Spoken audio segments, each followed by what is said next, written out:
Сайн мэцгаано та бүхэндээ энэ өдрийн мэндийг хүргэе. Цэк рүү эхлэхэд бэлэн боллоо. Өнөөдрийн хос гэрлээд 3 жил болсон ч нэг удаа салж 2 жил тусдаа амьдарсан эцэст сарын өмнө дахин гэрлэлтэд батлуулжээ. Гэвч хамт амьдарсан бодит хугацаа нь 1 жил ч хүрэхгүй. Эхнэрийг Ким Инжон, нөхрийг Бан Сонгун гэдэг. Бичлэг гарч Инжон би хадам ээжтэй хамт амьдрахдаа маш их хичээсэн. Ээж чинь бүтэн 1 цаг загнажихад чи намайг өмөрөөгүй. Ийм хүнд цаашдаа би яаж найдаж амьдрах юм бэ гэхэд Сонгун хичээсэн 2-7 хоног болоод явд юм уу? Тэглээж гэр бүл олцоод хичээнэ гэж юу яриад байгаа юм бэ?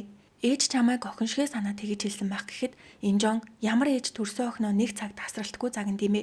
Би хизээж охин нь болж чадахгүй гэж уралдаг.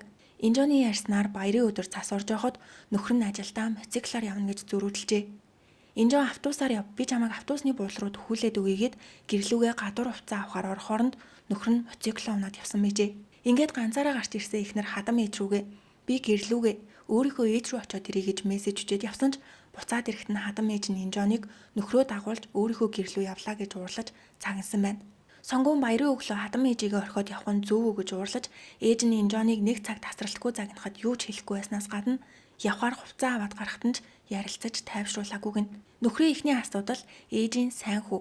Инжоны төрсөн ээж 40 жилийн турш чихрийн шижингийн өвчтөй байгаа бөгөөд тухайн үед бие нь муу байсан ч нөхөр нь жүжиглсэн гэж боддог тухайгаа ярьсан.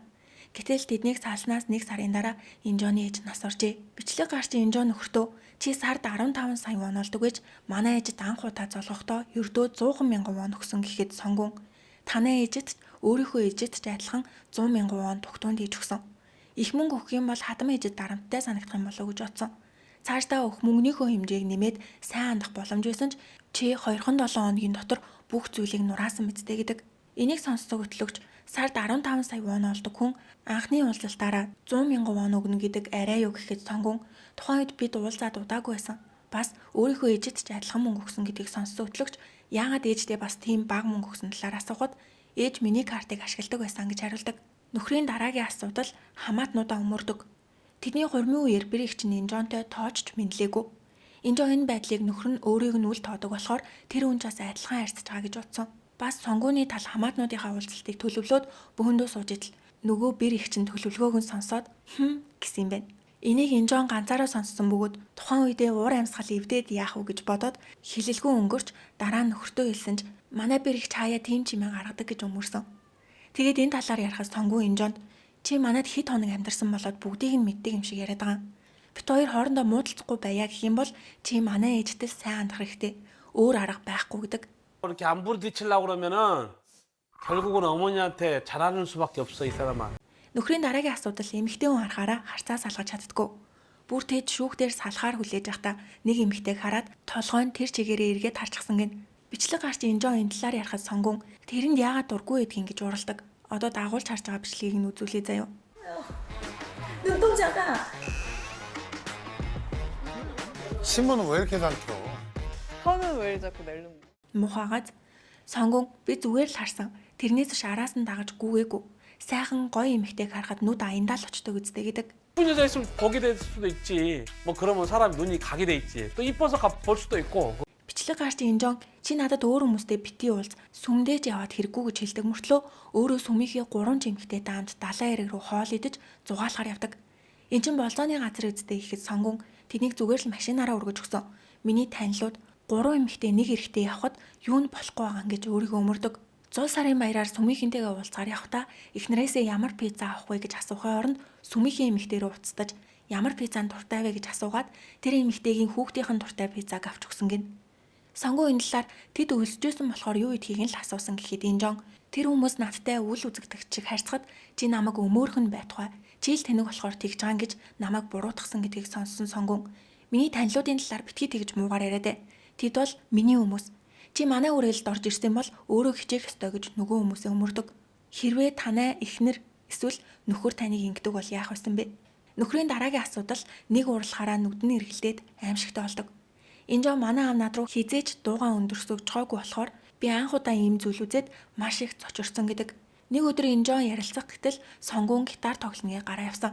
Залгасан ч уцаа авахгүй мөртлөө гинэт орж ирээд яагаад дахин залгаад байгаа юм бэ гэж санал авч шийдэх гэж дайрч уцыг нь булааж аваа шийджээ. Энэ талаар сонгуун гитар тоглох гээд анхаарлаа төвлөрүүлж яхад зогсолтгүй залгаад ахаар хэн уурлахгүй байх юм бэ гэдэг. Нөхрийн дараагийн асуудал эхнэрээ байнга "이사람아" гэж дууддаг. 이뻐 이 사람아. 안 먹는다고 이 사람은. 내가 다 봤는데 이 사람아. 아니 당신이 빨리 이뻐 이 사람아. 이 사람아. 아, 이 사람아. 야 이 사람아. 이 사람아. 야 이 사람아. Энэ нь хүнийг дорд үтсэн зандарсан үедээ хэрэгэлдэг хэллэг. Өнөөдөр бүгдээрээ "이사람아" гэдэг үг сурлаа. Өмнө нь "거짓말" гэдэг үг сурсан мартаагүй. Сонгуун энэ бол доромжилж байгаа хэрэг биш ээ. Манай чоллоо мужид эхнэрээ дууддаг нэг төрлийн аялга дотн хэллэг гэдэг. Үүнээс гадна сонгуун маш цэвэрч бараг л өвчин туссан юм шиг. Галтоогоо угаалгын өрөөгээд хаа сайгүй орж өөсөө хайх ба цэвэрлжээ тахад цэвэрлэл гэдэг гинэ. Тэгээд эхнэрийнхээ цэвэрлсэн юмыг араас нь дахиж цэвэрлдэг бөгөөд эхнэр нь өмнө нь гэр бүл олцгоогүй болохоор гэр орны ажилд маш муу. Миний сэтгэл хүртэл цэвэрлэж чаддгүй гэж тайлбарласан. Сонгуун эхнэртэйгээ буцаж нийлэхдээ ээжтэй уулзахгүй байсан ч болно гэж амласан юм байна. Одоо тустай амьдардагч бараг 100 метрийн зайд ойрхон газар амьдардаг бөгөөд сонгуун Инжоныг ээжтэйгээ уулзуулах гэж зүтгээд байгааг нь. Буцаж нийлэхдээ сонгуун эхнэртэй сайн хандна сар болгон 3 сая вон өгнө гэж амласан ч өгөөгүй. Инжон надад мөнгө хэрэггүй. Тийм чухалч биш. Амлсандаа хүрхгүй байгаа болохоор гомдолтой байгаа. Намайг хөгшөрч өвтгөхөд энэ хүн халамжлах болов гэдэгт эргэлзэж гин гэдэг бол сонгуун. Би өөрийнхөө картыг өгсөн. Тэрүүгээр бүх хэрэгцээгээ хангаж байгаа гэдэг. Ингээд эхнэрийн бичлэг дуус нөхрийн талын бичлэг гарлаа. Инжон сонгууныг сүмийнхээ эмэгтэйчүүдтэй хамт далаа явж хисаа идэж хамт зураг авуулсан талаар ярьсан да. Гэтэл тэр зураг нь 10 жилийн өмнөх зураг юм байна. Сүмийн үйл ажиллагааны дараа хамт хоолнд ороод авуулсан бөгөөд бүр Инжонтой уулзаагүй байх үеийн зураг гинэ. Эхнэрээ ихний асуудал маш их хартай. Бичлэг гарч Инжон би чам тэр эмэгтэйгээр даатгал хийлгэх хэрэггүй гэж хэлсэн мэт дээ. Интернетээр эсвэл өөр хүнээр хийлгэж болох байхад надаас нууцаар орон сууцны даатгал, галын даатгалаа тэр эмэгтэйгээр сунгуулад ах юм. Би тэр эмэгтэйд чинь дургүй гэхэд сонгуун энэ үнээр даатгал хийлгээд 10 жил болж байна. Энэ чинь зүгээр л ажил. Бидний гэрлэгээс өмнө хийлгэсэн даатгалыг одоо хүчингүй болгох уу гэхэд Инжон дахиад өөр эмэгтэйчүүдийн талаар ярьж сүмдэр очиход чи радио өрөөнд эмэгтэйчүүдтэй инээлдэж наргаа сууж идэг. Тэр хүмүүс буюу зул сараар пизза захиалсан хүмүүс намайг хараад мэдлэгчгүй үл тоодог. Чи намайг өмөөрөхгүй байгаа болохоор тэд надтай ингэж харьцаж байгаа гэхэд сонгуун. Тэнд байгаа хүмүүс бүгд чамд муухай хандна гэж байхгүй. Чи л бүх зүйлийг хэд гүнзгий хүлээж аваад байна. Чиний энэ хандлагаас болоод би сүмийнхээ ажлын 90% орхисон гэдэг. Хөтлөгч бичлэгийг үзээд яг л 15 настай охин хайртай залууга харамлаж тундрахж байгаа юм шиг харагдаж байна. Эхнэр нь нөхрөө маш царайлаг, гадуур гарахад л бүх хүүхнүүд булаагаад авчна гэж боддог бололтой.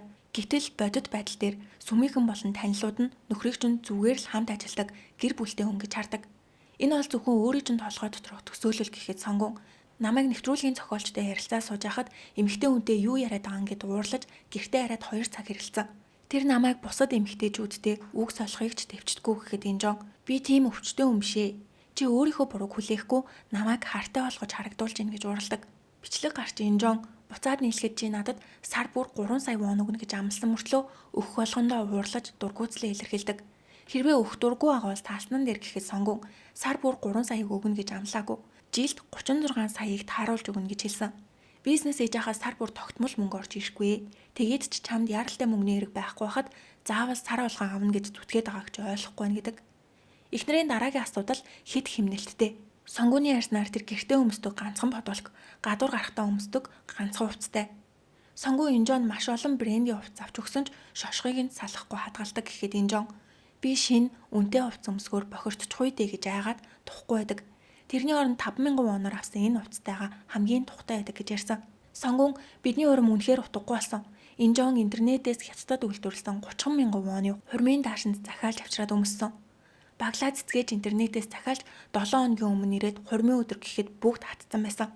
Бас мэрэгжлийн мейкап дээр очихоос татгалзаад өөрөө нүрээ бутгааруулж сүүлдээ цаг нь амжихгүй хурмын ордон руу явах замдаа машин дотор нүрээ бутсан.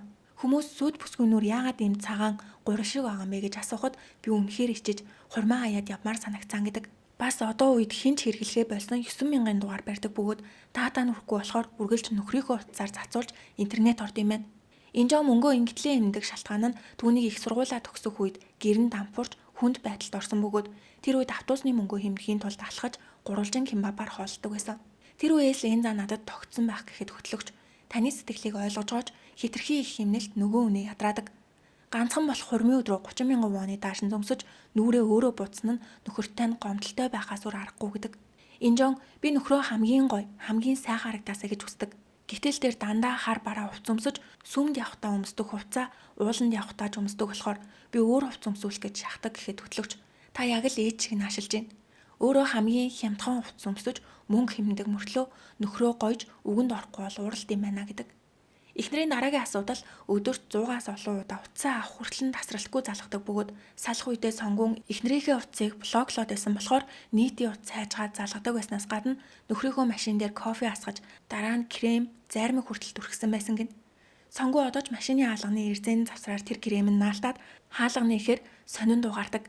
Гэхдээ надад тэр үйлдэл нэг бодлын өхөөрдөм санагдсан гэж хэлээд хадам ээж маань бидний хурман дээр тэрхэнцэртэй ирээд миний гарыг чанга атгаж охиныг маань халамжлаарай гуй гэж хэлэхэд би өөрийн мэдлгүй нулимс туслуулж ээжээ санаа зовлтгүй би түүнийг хамгаална гэж амласан болохоор энэ үнийг орхиж чадахгүй байгаа гэж хэлээд бичлэг дуусч зөвлөхөөний цаг боллоо. Сэтгэл зүйч нэвтрүүлэгт хэн бүртгүүлсэн талаар асуухад Инжон би гэж хэлээд бид өдөр болгон жижиг сажиг зүйлээс олж маргадаг. Нөхөр маань маш нягт нямбай шүүмжлэгч хүн. Галтгооны шүүлтүр цэвэрлэх хог хаяг зэрэгт үргэлж энийг яаж ингэж хийж чаддаг байна гэж загнадаг гэхэд сэтгэл зүйч таны ярьж байгаа шалтгаанууд салахад дэндүү жижиг өчүүхэн санагдаж байна. Ийм зүйлээс олж салахаар шийдсэн бол таныг маш явцуу сэтгэлгээтэй хүн гэж харж болохоор байна. Энэ бол бодит салалтын шалтгаан биш гэхэд Инжон би багаасаа маш зөөлөн хизээч чанга дуурдгүй аав яажууд өссөн.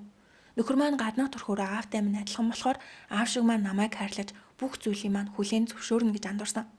Тэр маш их ууртай чанга дуутай хүн байсан гэхэд сэтгэл зүйч нөхөр чинь таныг хуураагүй. Харин та өөрийгөө хуурч түүнийг аавтайгаа адилхан гэж андуурч сонгосон байна. Та өөрийгөө загварлаг биш хөдөөний гэж боддог мөртлөө яагаад хувцалтандаа анхаардгүй юм бэ?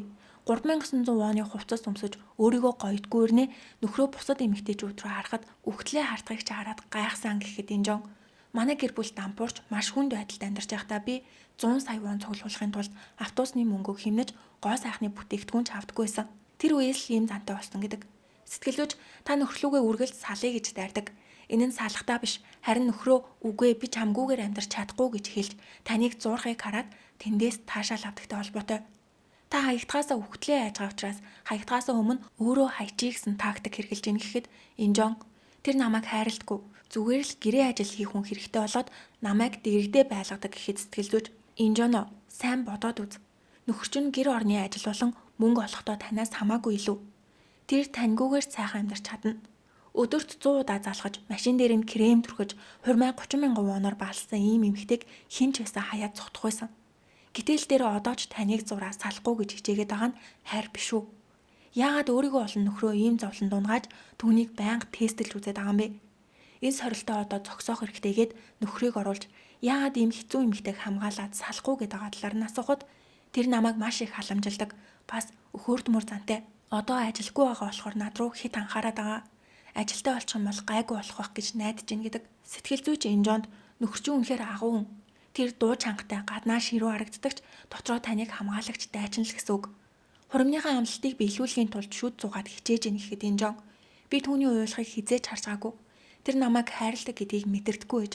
Бүх зүйлд нөхрөө буруутай гэж бодсон ч надаас болоод хамын амьдралаар амьдарч ирснийг одоо л ойлгож ийн гэдэг. Сонгуун одооноос зөвхөн эхнэрийнхээ талд зогсно. Би дотроо үргэлж түүнийг нэг тавьдаг байсан ч ил гаргаж илэрхийлж чаддаггүй ээж. Одоо илэрхийлж амьдрна гэдэг бол Инжон нөхөр маань өөрчлөгдөх гэж хичээж байгааг харах сайхан байна. Одоо баг зэрэг найдвар төрж гинэ гэдэг. Нэвтрүүлгийн төгсгөлд сонгуун салахгүй гэдгийг хэлээд надад тэрнээс өөр очих газар байхгүй гэдэг бол Инжон ч бас салахгүй. Нөхөр маань намайг хайрладгүй, цусч гарахааргүй хүүтэн хүн гэж боддог байсан ч энэ нэвтрүүлгийн үеэр түүнийг уйлахыг хараад жинхэнэ сэтгэлийг нь мэдэрлээ гэж хэлээд нэвтрүүлэг дуслаа. Тэгвэл энэ бас цаашдаа илүү сайхан аз жаргалтай амьдарч чадах болов.